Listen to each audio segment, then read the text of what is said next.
नमस्कार, आपके साथ मैं हूं सईद अंसारी और इस बुलेटिन में हम बात करेंगे प्रधानमंत्री मनमोहन सिंह की देश के नाम संबोधन पर। पैसे पेड़ों पर नहीं लगते, मजबूरी में लिए गए फैसले। तो क्या प्रधानमंत्री मनमोहन सिंह डीजल के दाम बढ़ाने के लिए मजबूर थे? क्या रसोई गैस की सब्सिडी में कटौती प्रधानमंत्री की मजबूरी थी? क्या रिटेल में एफडीआई लाना भी ये प्रधानमंत्री की एक बड़ी मजबूरी थी? शायद हां। ममता बनर्जी ने समर्थन वापस लिया तो प्रधानमंत्री ने देश को सफाई दी और हाल में लिए गए अपने फैसलों पर अपनी मजबूरियां गिना दी। दिलचस्प बात यह है कि प्रधानमंत्री ने महंगाई को लेकर चुप्पी साध ली, लेकिन यह जरूर कहा कि पैसे पेड़ों पर नहीं लगते और ये जो फैसले लिए गए हैं ये देश के विकास की दीर्घकालीन योजना को देखते हुए लिए गए हैं। प्यारे भाइयों और बहनों, आज शाम मैं आपको ये बताना चाहता हूं कि सरकार ने किन वजहों से हाल ही में आर्थिक नीतियों से संबंधित कुछ महत्वपूर्ण फैसले लिए हैं। ममता के समर्थन वापस लेते ही अमूमन चुप रहने वाले प्रधानमंत्री देश से मुखातिब हुए और हाल में लिए गए तमाम फैसलों पर सफाई दी। डीजल के दामों में बढ़ोतरी और खुदरा बाजार में विदेशी निवेश के मुद्दे पर प्रधानमंत्री ने कहा कि देश और दुनिया में मंदी के हालात हैं, लिहाजा इस तरह के फैसले को लेना उनकी मजबूरी थी। डीजल और रसोई गैस की कीमतों में बढ़ोतरी पर उन्होंने साफ कहा कि देश अब और सब्सिडी के बोझ को नहीं सह पाएगा।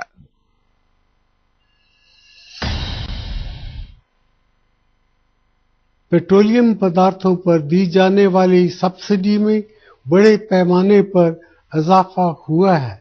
पिछले साल ये सब्सिडी 1,40,000 करोड़ रुपए थी। अगर हमने कोई कार्रवाई न की होती तो इस साल ये सब्सिडी बढ़कर 2 लाख करोड़ रुपए से भी ज्यादा हो जाती। इसके लिए पैसा कहां से आता? पैसा पेड़ों पर तो लगता नहीं है। अगर हमने कोई कार्रवाई नहीं की होती तो वित्तीय घाटा कहीं ज्यादा बढ़ जाता। प्रधानमंत्री ने एफडीआई को लेकर अपने फैसले को भी बिल्कुल सही ठहराया और कहा कि देश के विकास और देश में रोजगार बढ़ाने के लिए ये फैसले जरूरी थे।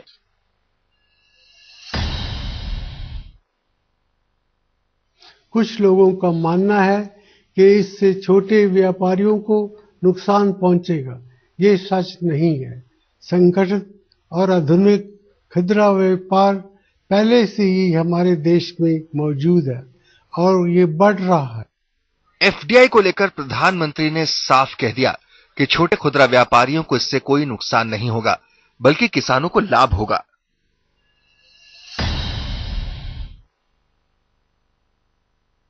ये डर बेबुनियाद है कि छोटे खुदरा कारोबारी मिट जाएगी। विदेशी निवेश की अनुमति देने से किसानों को लाभ होगा। तमाम मजबूरियां हैं तो प्रधानमंत्री के सामने महंगाई दूर करने की चुनौतियां हैं, लेकिन यहां भी वो मजबूर है। प्रधानमंत्री ने जनता से अपील की कि वो बहुत मुश्किलों से देश की अर्थव्यवस्था को बचाने की कोशिश कर रहे हैं और अगर जनता उनका साथ दे तो भारत पूरी दुनिया के लिए मिसाल बनेगा। आज तक ब्यूरो। प्रधानमंत्री ने अपनी मजबूरियां जरूर गिनवाई, ये तक कहा कि पैसे पेड़ों पर नहीं लगते, लेकिन देश की आम जनता बेचारी क्या करे? क्या प्रधानमंत्री डीजल के दाम बढ़ाने के लिए भी मजबूर थे? क्या रसोई गैस की सब्सिडी में कटौती करना भी प्रधानमंत्री की मजबूरी थी? क्या रिटेल में एफडीआई लाना भी प्रधानमंत्री की मजबूरी थी? ये तमाम मजबूरियां तो प्रधानमंत्री ने गिनवा दी हैं, लेकिन प्रधानमंत्री ने अपने 12 मिनट के भाषण में उन लोगों पर हमला ही ज्यादा किया जो हाल में लिए गए सरकार के फैसलों का विरोध कर रहे हैं।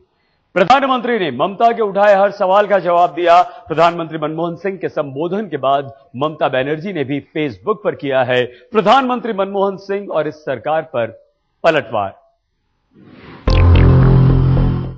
सरकार अपने फैसलों से पीछे नहीं हटी और ममता ने समर्थन वापस खींच लिया।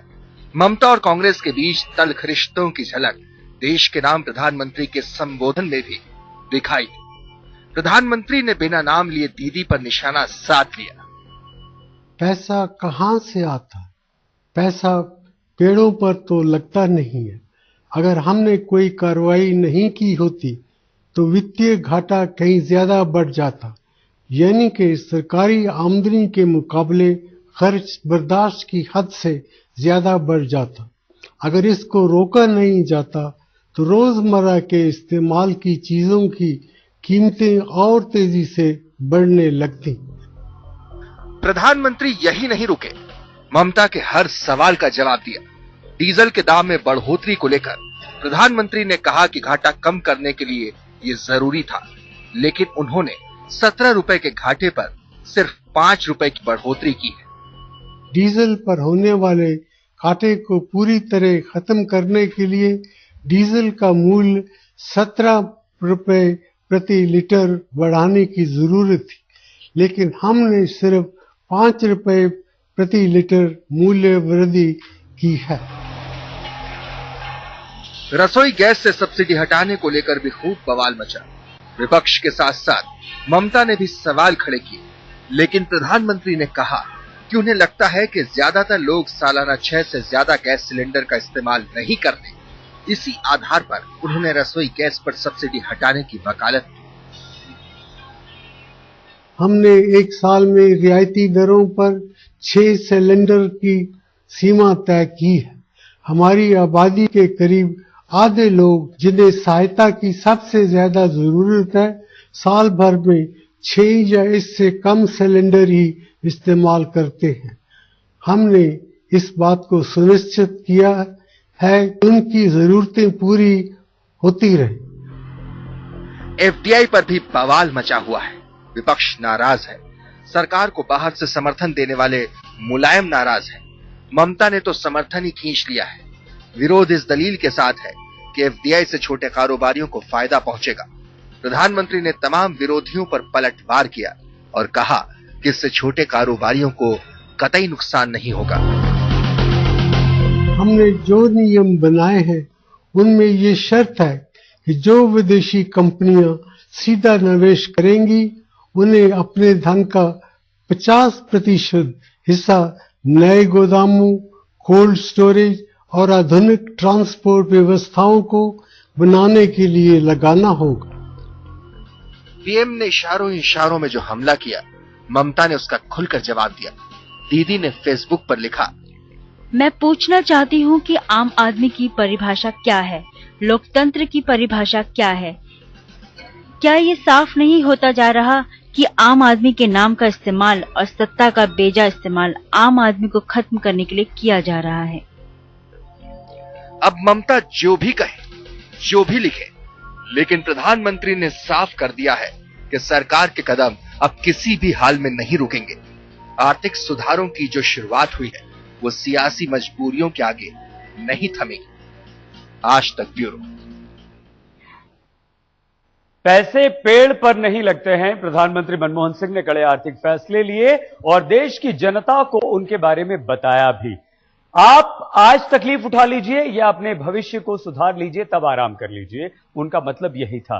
आज मनमोहन सिंह हैं, लेकिन मनमोहन सिंह के आर्थिक सुधारों को सराहा गया था 1991 में, जब मनमोहन सिंह वित्त मंत्री थे। आज वो प्रधानमंत्री हैं और आज प्रधानमंत्री मनमोहन सिंह उन्हीं सुधारों की दलील दे रहे हैं और अपने कड़े फैसलों को देश के विकास के लिए सही ठहरा रहे हैं। जितना पैसा है उसका सही इस्तेमाल करना है, कर्ज ज्यादा नहीं लेना है, क्योंकि पैसे पेड़ों पर नहीं उगते। खराब माली हालत की दुहाई देने वाले प्रधानमंत्री मनमोहन सिंह को आज भी वो दिन याद आते हैं जब उन्होंने देश के वित्त मंत्री का जिम्मा संभाला था। 1991 में जब नरसिम्हा राव ने मनमोहन को अपना वित्त मंत्री बनाया था, तब देश आर्थिक बर्बादी की कगार पर खड़ा था। करोड़ों दिलों में बेचैनी थी, खजाना खाली था। तब सुधार की अर्थ नीति चलाकर मनमोहन सिंह ने आर्थिक उदारीकरण के लिए दरवाजा खोला था। अब उन्हीं दिनों को बड़ी शिद्दत से याद करके प्रधानमंत्री मनमोहन सिंह नए और कड़े सुधारों की वकालत कर रहे हैं। पिछली मर्तबा 1991 में हमने ऐसी मुश्किल का सामना किया था। उससे कोई भी हमें छोटे से छोटा कर्ज देने के लिए तैयार नहीं था। उस संकट का हम कड़े कदम उठाकर ही सामना कर पाए थे। पिछले दिनों सरकार ने पहले डीजल के दाम बढ़ाए और रसोई गैस के 6 सिलेंडर के बाद के सिलेंडर पर सब्सिडी रोक दी। इससे सहयोगी ममता बनर्जी भन्नाई हुई तो थी, उनके गुस्से की आग में रिटेल में एफडीआई के सरकार के फैसले ने घी डाल दी। लेकिन प्रधानमंत्री अपनी सरकार को दांव पर लगाकर भी अपने पैर पीछे खींचने को तैयार नहीं है और इसके लिए वो बार बार 1991 की दुहाई दे रहे हैं। मुझे ये अच्छी तरह मालूम है कि 1991 में क्या हुआ था। प्रधानमंत्री होने के नाते मेरा ये फर्ज है कि मैं हालात पर काबू पाने के लिए कड़े कदम उठाऊं। दुनिया उन पर रैब नहीं करती जो अपनी मुश्किलों को खुद हल नहीं करते हैं। 1991 में हुए आर्थिक सुधार को मनमोहन सिंह अपनी सबसे बड़ी कामयाबी मानते हैं। अब उसी कामयाबी की पीठ पर खड़े होकर वो सुधार का वो दरवाजा खोल रहे हैं जिससे उन्हें लगता है कि देश आर्थिक बदहाली से बाहर निकल आएगा। आज तक ब्यूरो। दुनिया उन पर रहम नहीं करती जो अपनी मुश्किलों से खुद बाहर नहीं निकल आते हैं। तो ये मुश्किल वक्त है, ये मुश्किल दौर है और इस मुश्किल दौर में कड़े फैसले लेकर हमने इस मुश्किल दौर से बाहर निकलने की कोशिश की है। प्रधानमंत्री मनमोहन सिंह का ये कहना। लेकिन सबसे बड़ी बात कि पैसे पेड़ पर नहीं लगते, नहीं उगते। हमें इस संकट के दौर से गुजरना होगा और वो थोड़ी सी तकलीफ उठाकर।